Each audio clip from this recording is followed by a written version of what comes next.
À mi-chemin entre l'Asie continentale et l'Australie, l'Indonésie est éparpillée sur plus de 13 000 îles.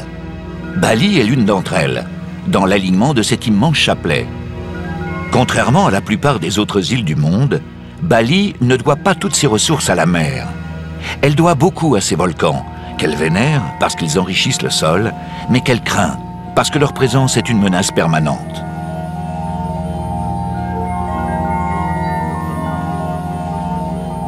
À Bali, toutes les grandes religions vivent en harmonie. Peu de civilisations ont réussi une telle gageure. Les divinités et les lieux de culte cohabitent sans concurrence apparente dans une infinie variété de manifestations qui se succèdent à travers 3 calendriers différents.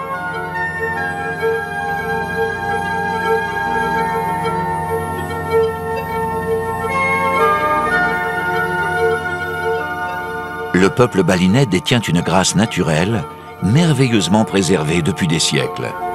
Il fait preuve d'un sens inné de la beauté que les esprits malins et les monstres mythiques n'ont jamais pu altérer. Et pourtant, le mot « art » n'existe pas dans la langue balinaise, comme si l'expression artistique était, elle aussi, naturelle, comme si elle allait de soi.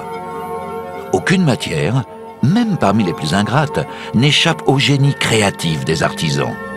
Les Balinais ont le temps d'exercer leur talent artistique parce qu'ici, la terre est féconde, sans exiger beaucoup d'efforts. Les cultures s'étalent en mosaïque et chaque parcelle est à l'origine d'une petite part du talent de l'île. En raison de son climat chaud et humide, Bali a longtemps vécu en vase clos. Et puis, la ruée a commencé. Aujourd'hui, les 3 millions d'habitants de l'île voient débarquer les touristes en grand nombre. La plupart des voyageurs qui choisissent l'Indonésie viennent à Bali et à Bali seulement. Les Balinais tournaient le dos à la mer, ils la regardent désormais avec d'autres yeux. Ce nouvel intérêt pour la mer trouve une parfaite illustration à l'extrême sud de l'île, là où la péninsule de Bukit jette sur l'océan un tremplin idéal. En une longue courbe, la plage de Kuta s'étire mollement, sûre de son succès. Le surf y a été introduit dans les années 1930 par un Américain. À Kuta, l'initiation à ce sport ne présente aucun risque car c'est la seule plage de l'île où la vague se brise non sur les coraux, mais sur le sable.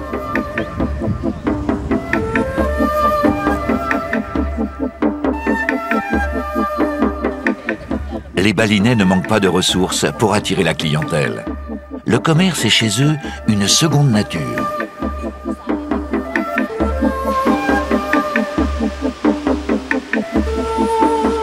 L'ambiance décontractée de la plage a changé pendant les années 1960 avec l'arrivée des premiers hippies sur l'aéroport tout proche. Les jeunes gens bouclaient ainsi le voyage des 3 K, Kaboul, Katmandou et Kuta. Le bouche à oreille a fait le reste. Et les hippies ont été suivis par un véritable raz-de-marée humain international.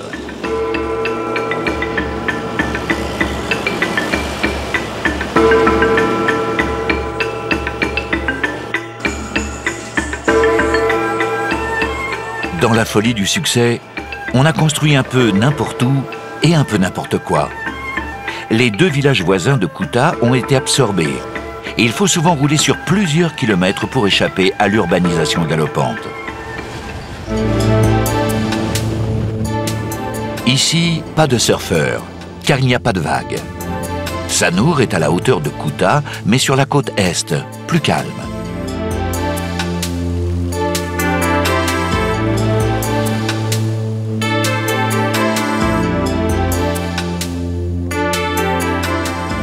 La barrière de corail empêche l'eau de monter, même à marée haute. Les barques à balancier des pêcheurs peuvent malgré tout passer. Les voiles de bateau révèlent une autre facette du talent des balinais, les tissus. Des plus ordinaires aux plus raffinés, les textiles locaux sont réalisés avec le même soin.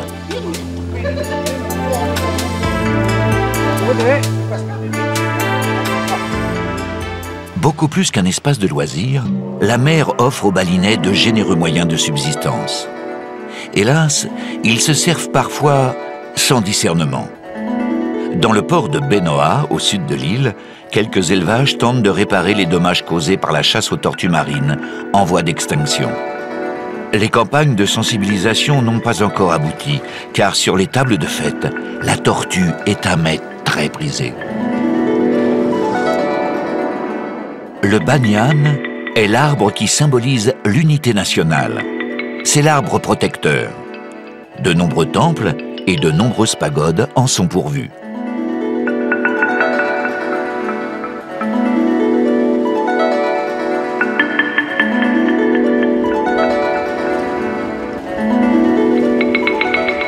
Bali appartient au premier pays musulman du monde. Et pourtant, le ciel est ici sous la protection de Garuda, l'oiseau sacré des hindous.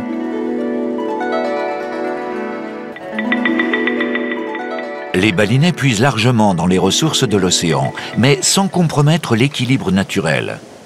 Ainsi, ils cultivent les algues comme un herbage. Après avoir séché sur le rivage et perdu 99% de leur poids, les algues, triées à la main, sont conditionnées et expédiées sur le continent asiatique et en Europe. Elles servent à épaissir les préparations dans les industries alimentaires et cosmétiques.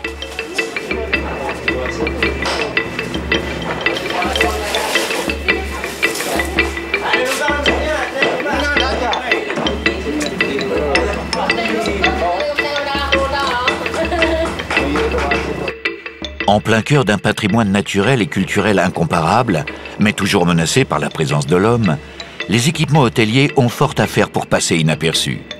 La localité de Nusa Dua a été l'une des premières à établir des règles très strictes pour inciter les hôtels à respecter l'environnement.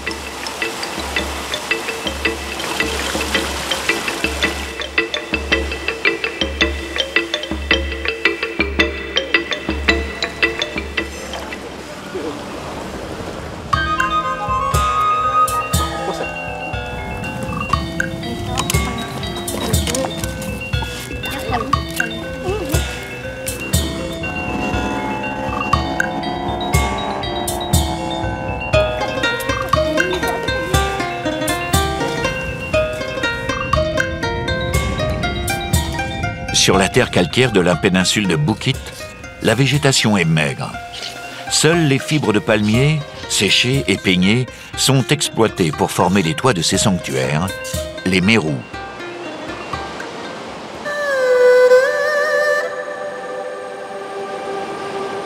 À l'extrême sud de la péninsule, les falaises calcaires butent contre l'océan Indien par un à-pic de 200 mètres. Malgré les violents contre-courants et les récifs de corail qui ne sont visibles qu'à marée basse, l'endroit est devenu la Mecque du surf, fréquenté seulement par l'élite. En effet, les vagues atteignent une amplitude exceptionnelle pour l'Asie et les meilleurs surfeurs du monde, surtout des Australiens, viennent affronter l'un des spots les plus recherchés de la planète.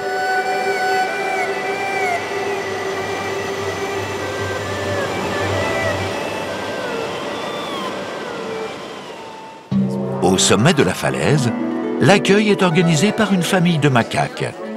Ce sont les gardiens décontractés du temple d'Uluwatu, dédié depuis près d'un millénaire aux divinités de la mer. Au XVIe siècle, un grand prêtre hindou a terminé ici le cycle de ses réincarnations et, comme le veut la croyance, il s'est volatilisé.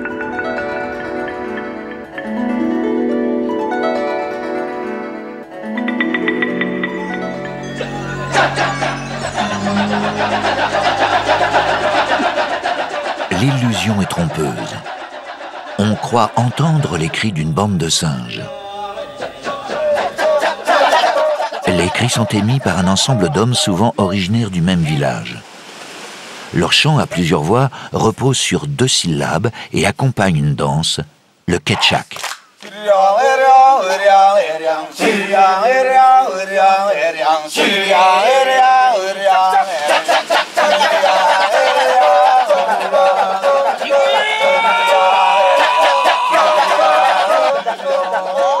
Les choristes imitent l'armée des singes qui intervient dans un épisode du Ramayana, un récit millénaire d'une grande complexité, riche en rebondissements et sacré pour les hindous.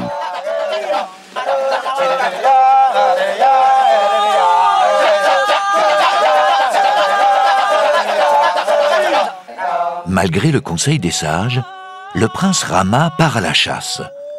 Pendant son absence, la princesse Sita, son épouse, est enlevée par un démon.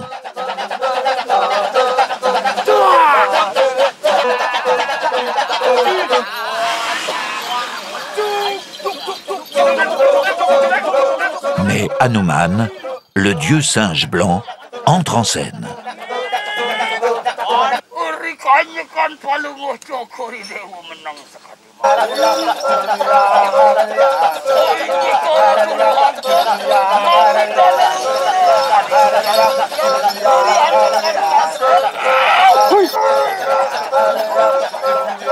Après une lutte acharnée, et avec l'aide de l'armée des singes, Hanuman finit par triompher des forces du mal.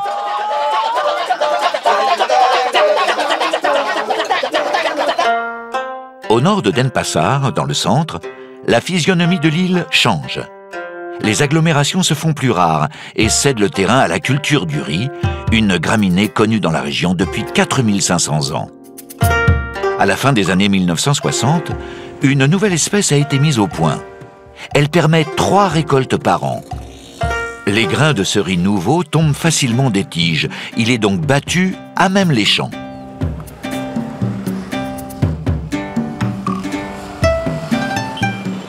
La société balinaise a l'œil sur tout. Les tâches sont attribuées en fonction des sexes et la répartition est extrêmement pointilleuse. Ainsi, seules les femmes portent leur fardeau sur la tête. La règle vaut pour les cérémonies comme l'Odalan, qui marque l'anniversaire d'un temple. Aucune femme ne fait partie du groupe musical. Elles chargent les offrandes les plus diverses sur leur tête et suivent la procession. L'homme porte toujours la charge à l'épaule.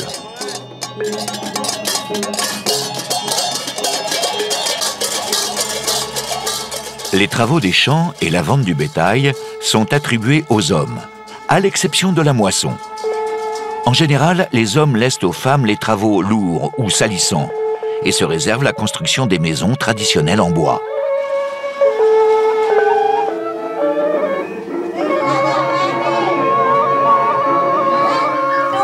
Dès leur plus jeune âge, les jeunes filles se préparent à cette répartition des tâches.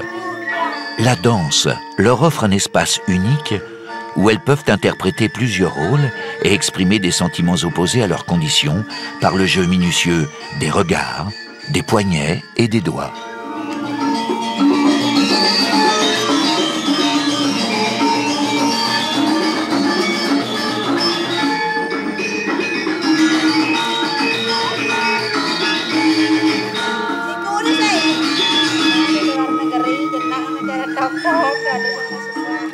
Dans les environs de Batu Bulan, les temples célèbres pour leurs sculptures expressives servent de fastueux décor au barong, une danse qui oppose toujours le bien et le mal. Le bien, barong, est représenté par une créature aux longs poils, mi-chien, mi-lion. Pour vaincre, le barong est assisté par le dieu singe Hanuman.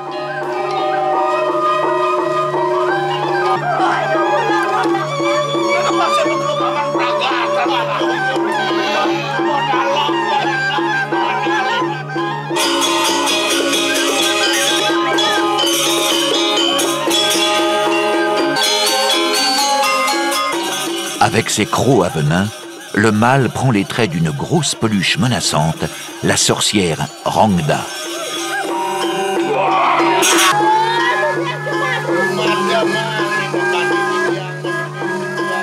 Barong et Rangda s'affrontent en faisant usage de leur pouvoir magique. Et quand le bien semble en difficulté, ses partisans viennent à la rescousse, armés de leur kris, le fameux poignard à lame ondulée. Mais le mal résiste. Il met ses assaillants en transe et les pousse à retourner leurs armes contre eux.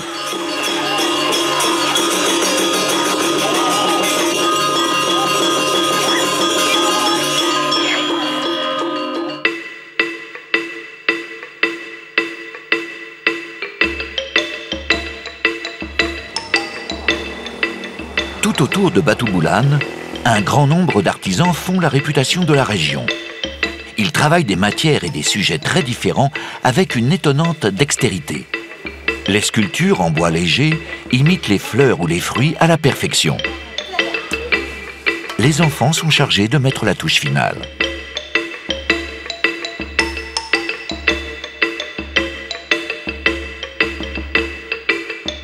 Cet artisanat balinais connaît une diffusion internationale.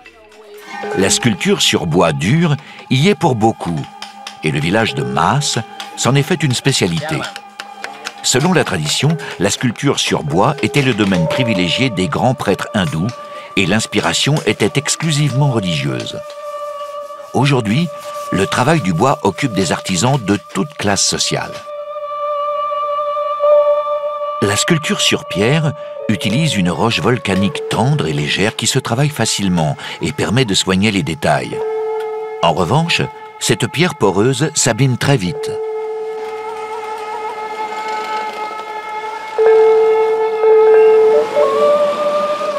Pour les métaux précieux, Cheluk domine le marché de l'argenterie.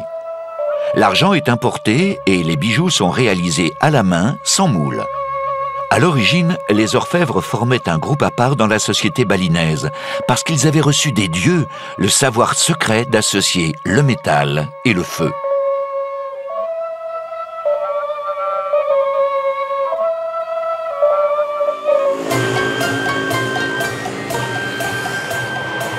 La peinture sur tissu donne des exemples très aboutis de la maîtrise artistique balinaise.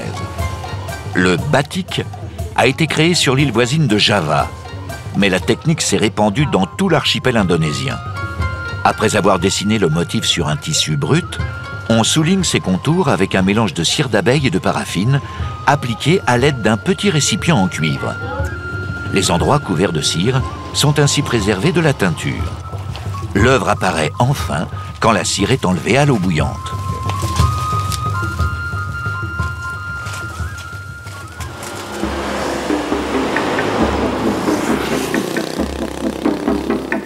Beaucoup de villages ont une seule spécialité artistique. Ubud en a plusieurs. À mi-chemin entre la mer et la montagne, dans un climat plus doux qu'ailleurs et un environnement enchanteur, le village d'Ubud est un authentique conservatoire des arts balinais.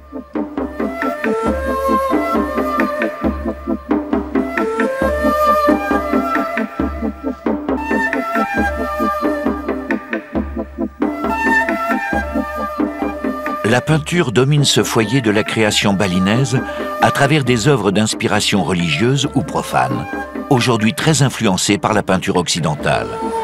Les bases du métier sont enseignées dans des écoles réputées.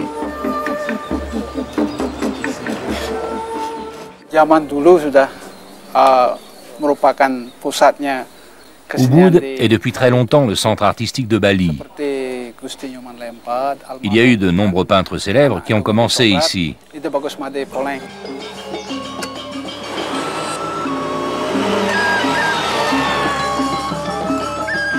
Le Pura Taman Saraswati est un temple élevé dans les années 1950 en l'honneur de la connaissance, de la parole et des arts, trois domaines représentés par la déesse Saraswati, l'épouse du dieu hindou Brahma. Avec son tapis de lotus, dont les fleurs symbolisent la pureté de la pensée, ce sanctuaire illustre la sérénité de l'âme balinaise.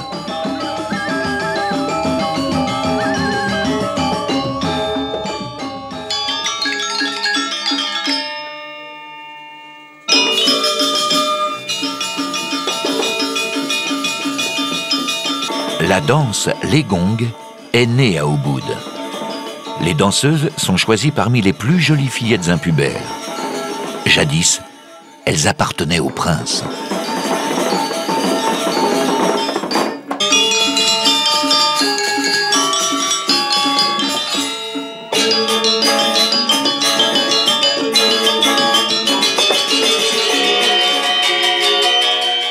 Le théâtre d'ombre, le Wayang Kulit, met une fois de plus en scène le bien et le mal.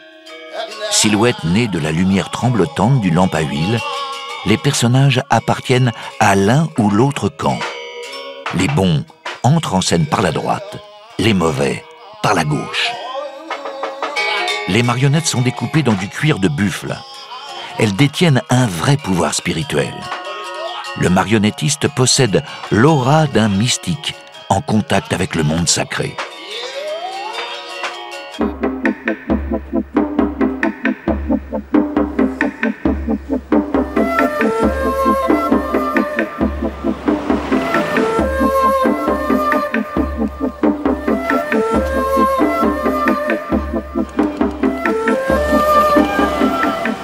Avec leurs démons aux yeux globuleux, les hindous forment à Bali la communauté religieuse la plus importante en dehors de l'Inde. Les préceptes hindouistes ont probablement accompagné des marchands arrivés ici quelques siècles après Jésus-Christ. Mais les Balinais ont adapté l'hindouisme à leurs propres croyances. Et Ganesh, le fils de Shiva à tête d'éléphant, partage son influence avec une foule d'esprits de tout genre.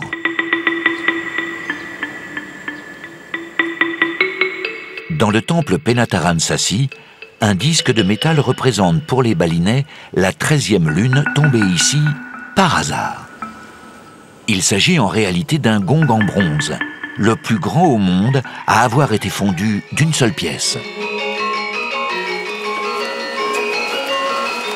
À Tampak Siring, au fond d'une vallée encaissée, il faut reprendre des forces pour aller plus avant. Le saté fait l'affaire. Ce sont des petites brochettes de viande ou de poisson cuites sur la braise. Le saté sert aussi d'offrande. On en dépose au pied du temple Gunung Kawi, qui ressemble à d'autres sites funéraires indiens.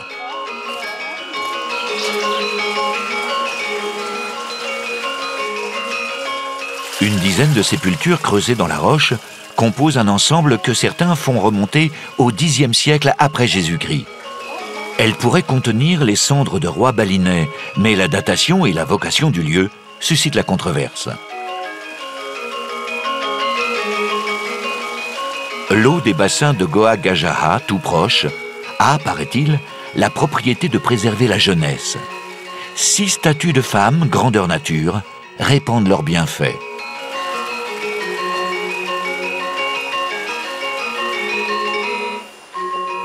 À proximité des fontaines de jouvence, une grotte artificielle du XIe siècle ouvre une gueule monstrueuse sur l'un des principaux sanctuaires bouddhiques de Bali.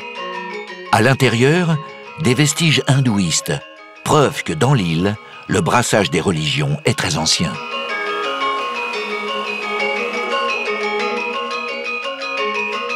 L'hindouisme balinais a intégré tous les éléments naturels de l'île. La moindre colline, le moindre cours d'eau abrite une divinité ou un esprit. Pour ces fidèles qui fréquentent les bains de Sebatu, l'hindouisme est la religion de l'eau sacrée. Alors que la mer est redoutée, la rivière est une alliée que l'on prie. Elle donne la vie et purifie.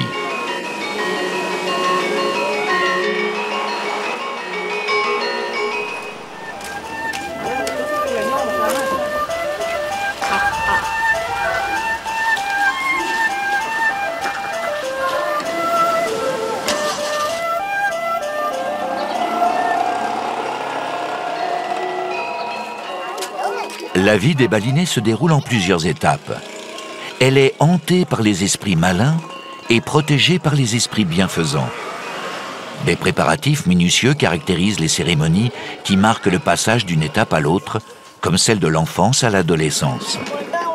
Mais l'événement qui mobilise le plus de monde, c'est la crémation, l'incinération des défunts. Elle représente un devoir coûteux pour les familles, qui limitent les frais en enterrant d'abord leurs morts, pour recourir plus tard à des cérémonies de crémation collective.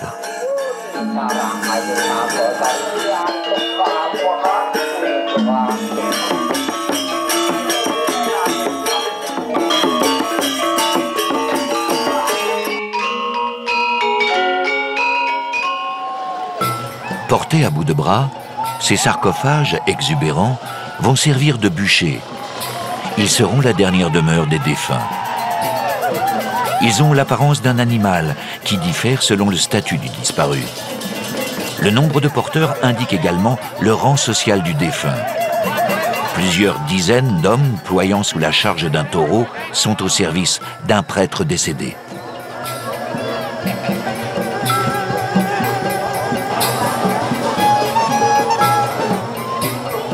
Au terme de prières ferventes et d'un long cortège d'offrandes, les sépultures provisoires sont alors ouvertes. Les familles attendent parfois des années pour que les conditions de la crémation soient propices et que les fonds nécessaires aient été réunis.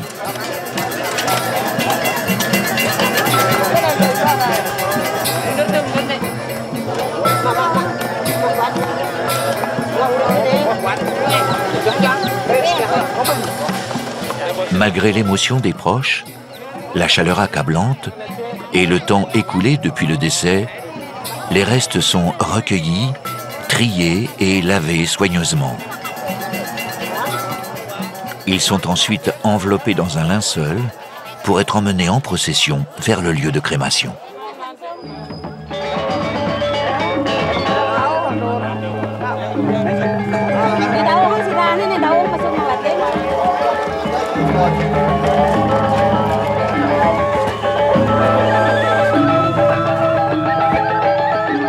Tout au long du parcours, les balinais prennent des mesures pour éviter que les âmes des défunts ne reviennent hanter leur maison. Les corps sont transportés sur une tour qui symbolise le cosmos, d'où un prêtre asperge la foule d'eau bénite.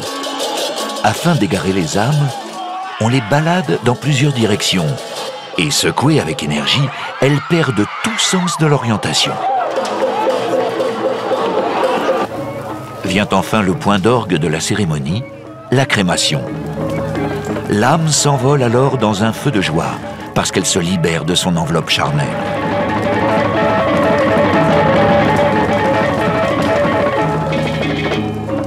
L'âme est alors susceptible de renaître dans la même famille.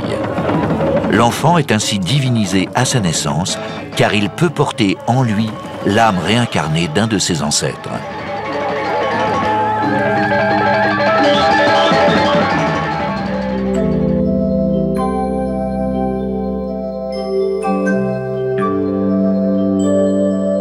Peu de paysages au monde portent de manière aussi élégante la marque du travail humain.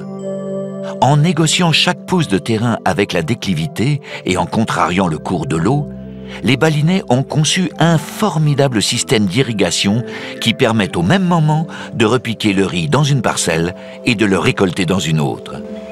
Un travail qui demande une étonnante coordination.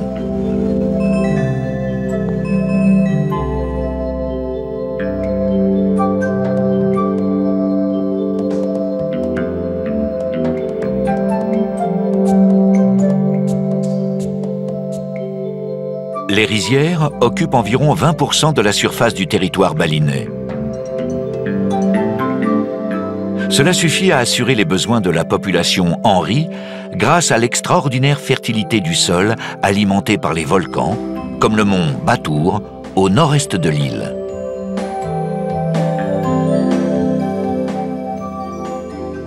Le mont Batour est formé par le sommet effondré d'un volcan primitif dont le diamètre faisait 10 km. Un lac occupe une partie de la dépression et s'étire au pied d'un cône volcanique plus récent qui culmine à 1700 mètres. Le mont Batour fait l'objet d'une surveillance rapprochée.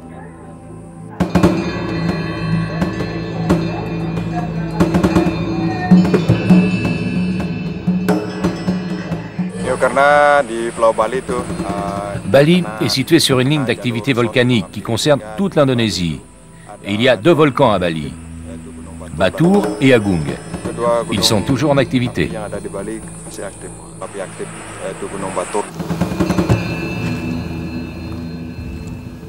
Bali se trouve dans la zone volcanique la plus active du monde, la ceinture de feu du Pacifique.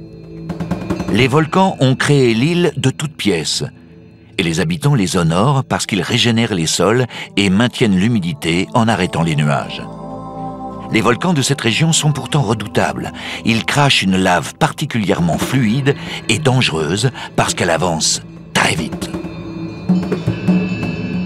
À une extrémité du lac, le temple Ulundanu-Batur occupe le site d'un très ancien sanctuaire du XIe siècle détruit par les éruptions.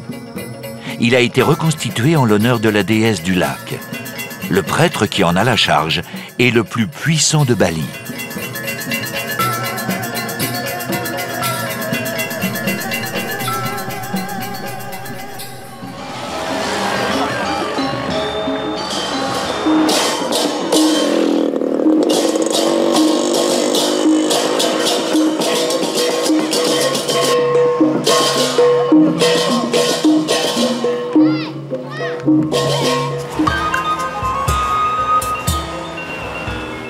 La culture du riz est omniprésente. L'Indonésie est le 3e producteur mondial après la Chine et l'Inde. L'agriculture est l'activité économique la plus importante de l'île et la grande majorité des Balinais vivent d'une terre généreuse.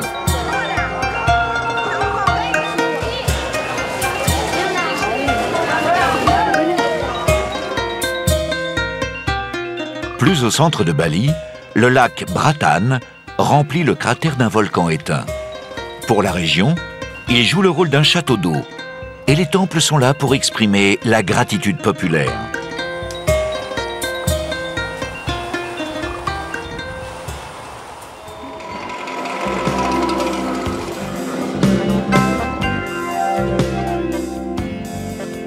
À l'extrême nord, Singaraja était la capitale de l'île pendant l'occupation hollandaise dès le milieu du XIXe siècle.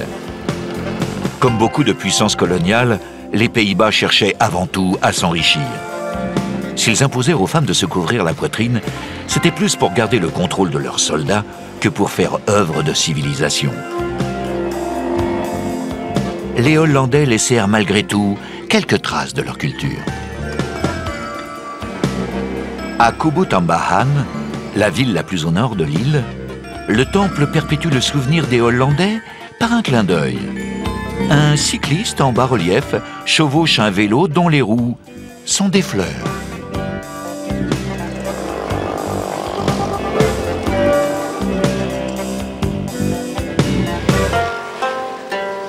Le côté nord a un charme beaucoup plus authentique que le sud et les plages y sont moins fréquentées.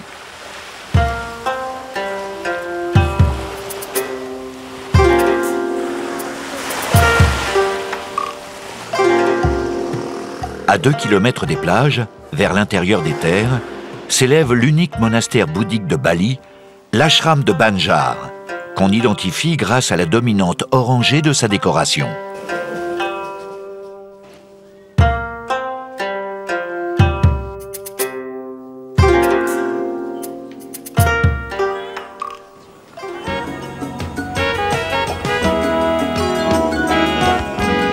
Dans le nord-ouest, les mosquées rappellent que l'Indonésie est le premier pays islamique du monde.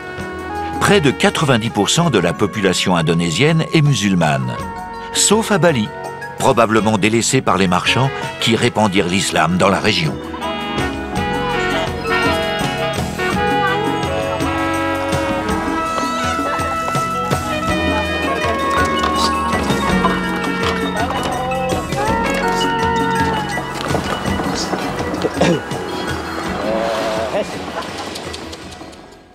Toute la partie orientale de Bali est dominée par les 3000 mètres du volcan Agung, la plus haute montagne de l'île, le centre du monde pour les Balinais. 40 km à l'est de Denpasar, la ville de Klungkung, rebaptisée Semarapura, fut jadis la capitale du plus puissant royaume de Bali. Aujourd'hui, ce n'est plus qu'un carrefour routier.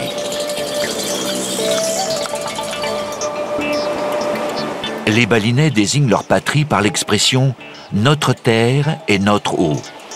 Ils se méfient pourtant de la mer, car tous leurs ennuis, invasions ou épidémies sont arrivés par elle.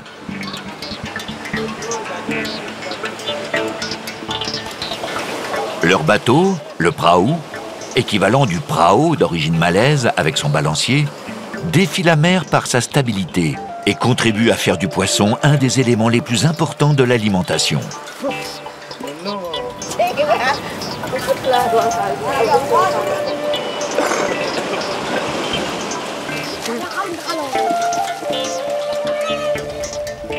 À Kusamba, on vit de la pêche.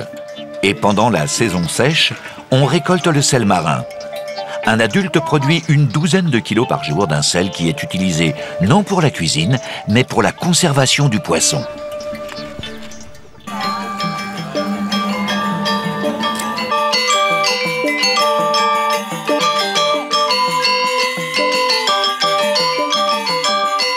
Le gamelan est un ensemble instrumental composé essentiellement de percussions. Et les exécutants, qui jouent sans partition, ne sont pas des professionnels. Cette musique n'est pas conçue pour être donnée en concert, mais pour accompagner une cérémonie religieuse.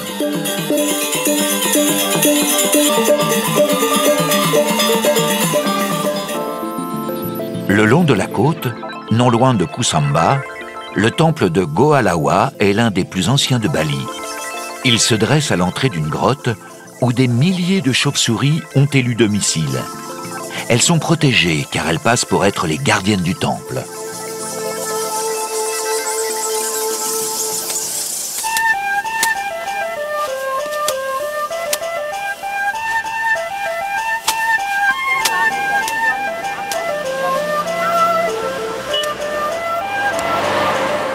La destruction de la barrière de corail a réduit la plage de Candidasa à sa plus simple expression. À 4 km de là, à l'abri derrière d'épaisses murailles, se dissimule l'un des endroits les plus mystérieux de Bali, le village de Tenganan, qui vit complètement replié sur lui-même. Ici habitent les descendants des premiers habitants installés sur l'île, les Bali Aga, défenseurs de la calligraphie traditionnelle sur feuilles de palmier et d'une vie communautaire qui ne connaît pas la propriété privée. À l'ombre de leurs bâtiments publics, les Bali Aga entretiennent des techniques artisanales très complexes, comme celle de l'ikat. Cette méthode consiste à réaliser un motif sur textile avec des fils teints avant d'être tissé. Un travail qui exige une patience infinie et qui était jadis réservé aux femmes de la noblesse.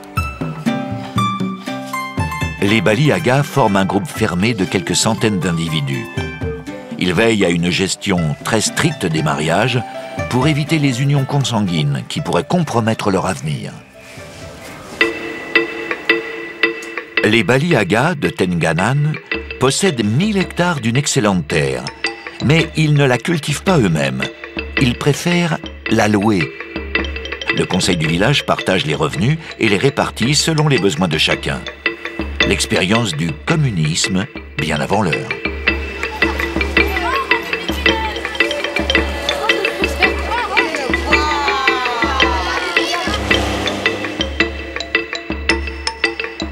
Presque à la pointe est de l'île, la végétation reprend ses droits sur les ruines du palais d'Ujung, l'ancienne résidence d'été d'un roi local, construite au début des années 1920 avec la collaboration des Hollandais. Les éruptions volcaniques et les tremblements de terre ont préparé le terrain pour les rizières.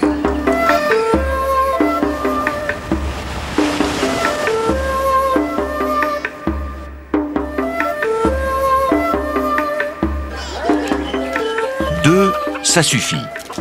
C'est le slogan officiel pour inciter les femmes à limiter les naissances. Le contrôle des naissances est une priorité gouvernementale.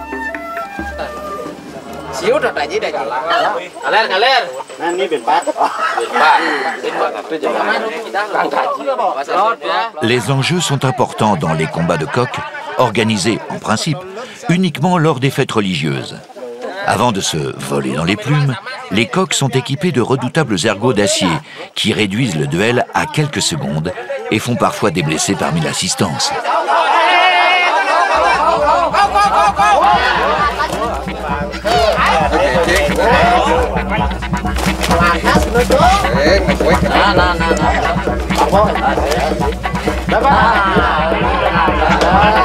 L'issue de l'affrontement est souvent mortelle pour ces mâles que l'on excite afin de les rendre plus agressifs. Les autorités ont interdit ces luttes acharnées au début des années 1980, non pas à cause de leur cruauté, mais parce que les balinais y pariaient jusqu'à 1 mois de salaire et y laissaient parfois toutes leurs plumes.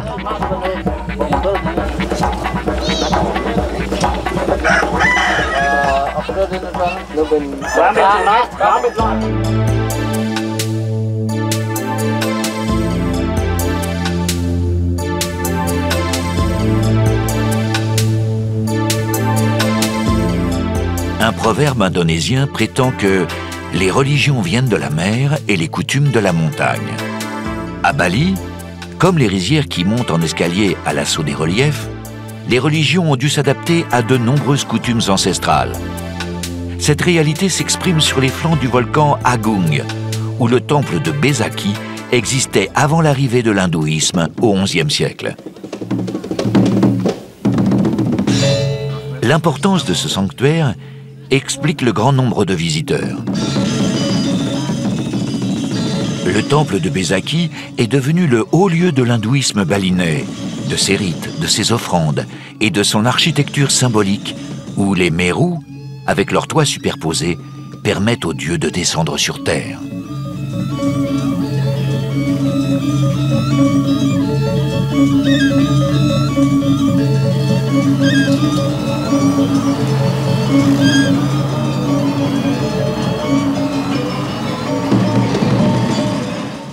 L'ouest de Bali n'a longtemps été qu'une zone de transit vers l'île de Java toute proche. Cela explique sans doute l'existence d'un parc national qui protège tant bien que mal un territoire exigu où la présence humaine se concentre dans quelques petites localités.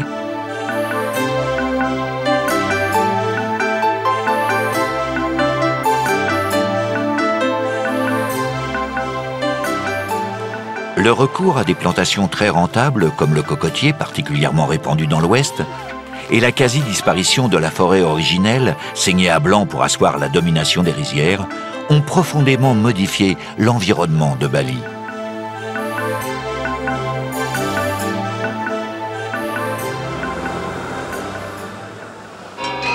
À une dizaine de kilomètres seulement de Denpasar, le temple Taman Ayun, érigé au XVIIe siècle, n'a pas pris une ride. Et pour cause, il a été complètement restauré dans les années 1930. Le Taman Ayun est l'un des rares vestiges du puissant royaume de Mengwi, disparu au XIXe siècle.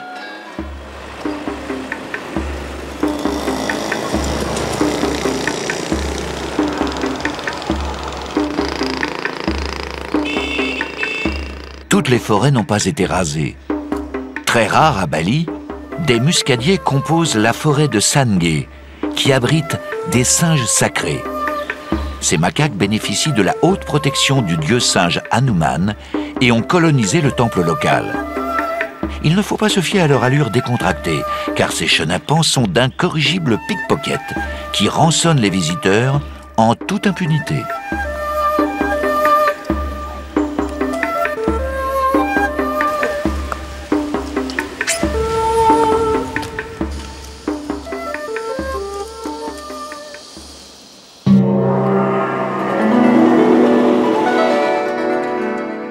Le parc national de Bali Barat est avant tout une réserve forestière. Les espèces végétales et animales y sont abondantes, mais à cause de la jeunesse géologique de l'île, on ne recense pratiquement pas d'espèces qui lui soient propres. Cette réserve balinaise est exceptionnelle quand on connaît la situation générale de la forêt indonésienne.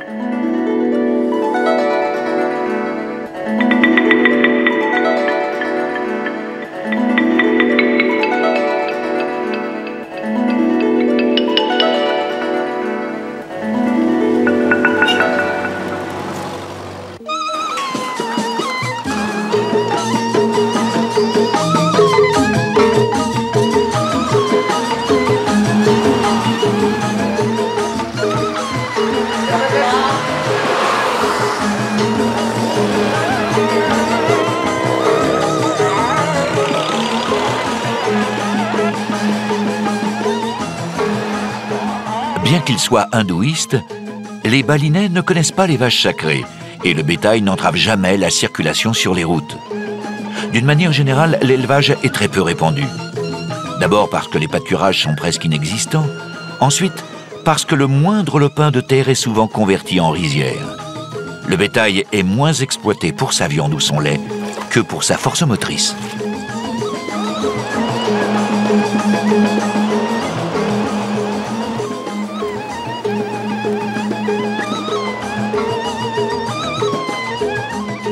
Sur la côte sud-ouest, le temple de Rambut-Siwi a été élevé au XVIe siècle. Il rappelle le souvenir d'un prêtre javanais qui débarrassa la région d'une grave épidémie.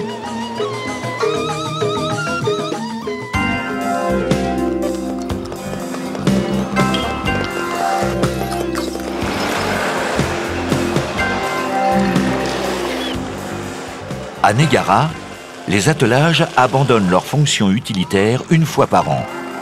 Les buffles d'eau, d'ordinaire si paisibles, sont réunis par paires. Ils s'affrontent à travers des courses de chars très disputées qui attirent les foules entre septembre et novembre.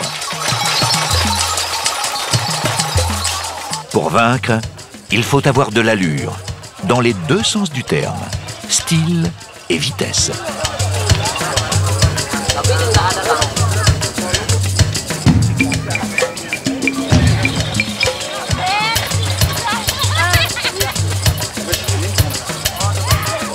La valeur des jockeys n'attend pas le nombre des années. Des compétitions sont même réservées aux petits balinais, particulièrement doués pour ce genre d'exercice.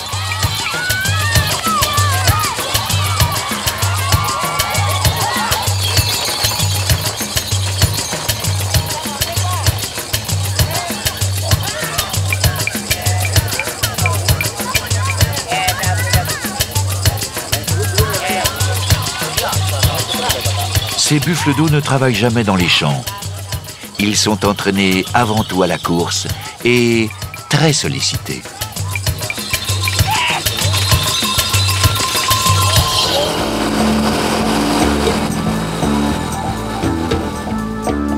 L'entrée des villes est souvent marquée par un portique que les mauvais esprits, dit-on, n'osent pas franchir. À l'extrémité occidentale de Bali, Gilimanuk, où une église catholique fait face au monde musulman de Java, séparée de Bali par un détroit large de 3 km à peine. Des ferries font la jonction 24 heures sur 24. Le trafic entre les deux îles est intense, pour les marchandises comme pour les personnes. Et à l'arrivée des bateaux, les bemo, les taxis collectifs dispersent ensuite dans toutes les directions de Bali les passagers venus de Java.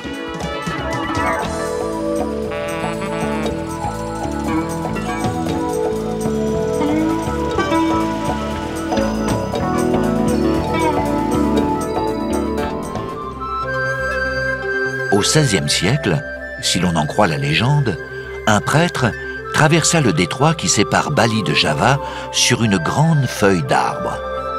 À une quinzaine de kilomètres de Denpasar, il fut ébloui par la beauté de ce rocher séparé de l'île et proposa d'y élever un temple, Tanalot. Dédié aux esprits de la mer, Tanalot est battu à marée haute par les puissantes vagues de l'océan Indien.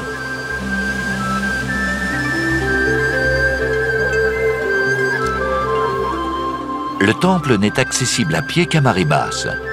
Les fidèles doivent cependant mouiller leur sarong, cette jupe unisexe dans laquelle les balinais se drapent pour les grandes occasions.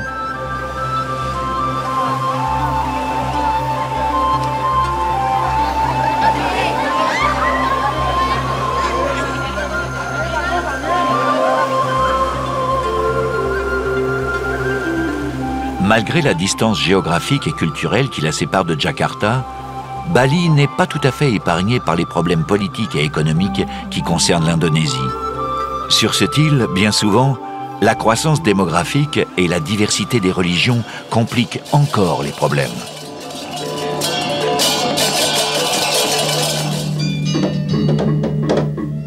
Mais heureusement, Bali recèle de nombreux atouts. Cette fascinante élégance qui métamorphose chaque chose pour la beauté du geste. Ces paysages, aussi harmonieux qu'un visage. Et ce passé tumultueux qui forge le caractère d'un peuple.